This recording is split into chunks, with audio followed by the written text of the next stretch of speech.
తండమ్మా స్తోత్రం చెప్పండి ఒకసారి. బైబుల్ మిషన్ దేవదాసయ్య గారు అప్పటికి ఆయన వృద్ధాప్య దశలోకి వచ్చారు. నడవలేని స్థితి చెప్పాలంటే, కొంచెం మెల్లమెల్లగా నడుస్తారు. కేరళ రాష్ట్రానికి వెళ్ళాడంట పరిచర్య, ఎవరో పిలిస్తే. కేరళ రాష్ట్రానికి బాగా ప్రయాణం చేశాడు కదా, ఆంధ్ర నుండి కేరళ పోవాలంటే చాలా దూరం కదా. అయితే వెళ్తూ వెళ్తూ ప్రయాణములు అనుకున్నాడంట, అబ్బా నా నడుము కూలిపోయింది, నా వల్ల కాదు, ఏంటి ప్రభా ఇంకా నాకు రెస్ట్ చేయవా, ఇంకా ఏడ చేశానయ్యా ఈ జర్నీలు, ఇంకా ఏడ చేశానయ్యా ఈ పని, నా వల్ల కాదు అనుకుంటూనే మొత్తానికి అక్కడికి చేరాడు. అక్కడికి చేరాడు.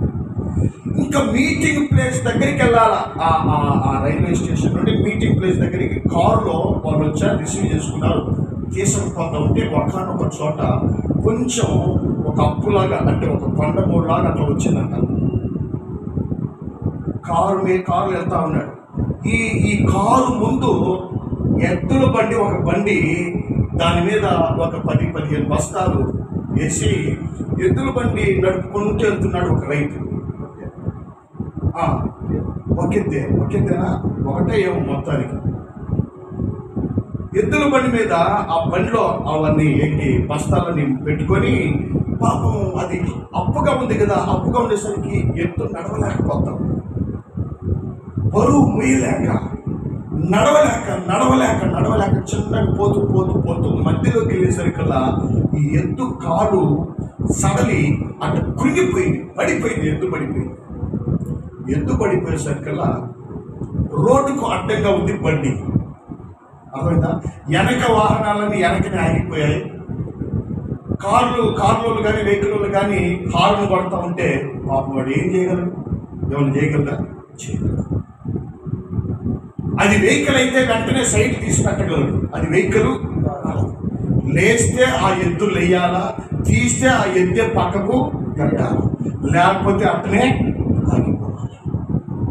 కారులో నుండి అలాగే చూశాడు. ఏమైందా అని చెప్పి చూస్తే ఎద్దు కూలిపోయింది, అది నడవలేక. ఇతను వచ్చి కొడతా ఉన్నాడు యజమానుడు ఎద్దును, లే అని చల్లపల్లి తీసుకొని కొడతా ఉన్నాడు. ఎద్దు 2 నిమిషాలు అలాగే అలసట దించుకొని మళ్ళా ఓపిక చేసుకొని, కూలిపోయినటువంటి ఆ ఎద్దు ఓపిక చేసుకొని చిన్నగా మెల్లగా పైకి లేచి మరలా నడవటం ప్రారంభించింది. గట్టిగా చప్పబడిపోతున్నారు. అప్పుడు ఈ దైవజనుడు అనుకున్నాడు, నోరు లేని జంతువు, అంత బలహీనంగా ఉన్నటువంటి ఆ జంతువే మరలా ఓపిక చేసుకొని తన పని తాను పట్టుకొని వెళ్తా ఉంటే, నేను ఏ పార్టీ ఉన్నాయా, నువ్వు ఎంత దూరం నడిపిస్తే అంత దూరం నేను వెళ్తా, నేను మాత్రం ఇంకా సడలను, ఇంకా బెదరను, ఇంకా నేను బలహీనుడు నేను అనుకోను. నువ్వు నన్ను ఎంత దూరము, ఎంత ప్రయాణం చేయిస్తే అంత ప్రయాణం నేను పరిగెడతానే తప్ప నీ పరిచర్యలో నేను ఆగను ప్రభు అని చెప్పి తీర్మానం చేసుకొని ఆ రోజు నుండి ఇంకా 12 సంవత్సరాలు అద్భుతమైన సేవ చేశాడు. దేవునికి స్తోత్రం.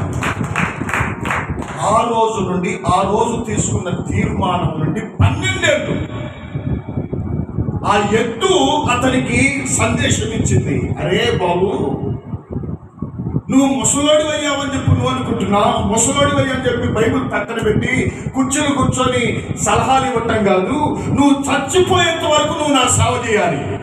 ఆమేన్. ఇలాంటి భక్తుల చరిత్రను చదివి యేసన్న గారు 16 ఏళ్ళు విరామము లేకుండా పరిగెత్తి పనిచేశాడు. దేవునికి స్తోత్రం. హల్లెలూయా. పరుగెత్తగలిగిన వాడే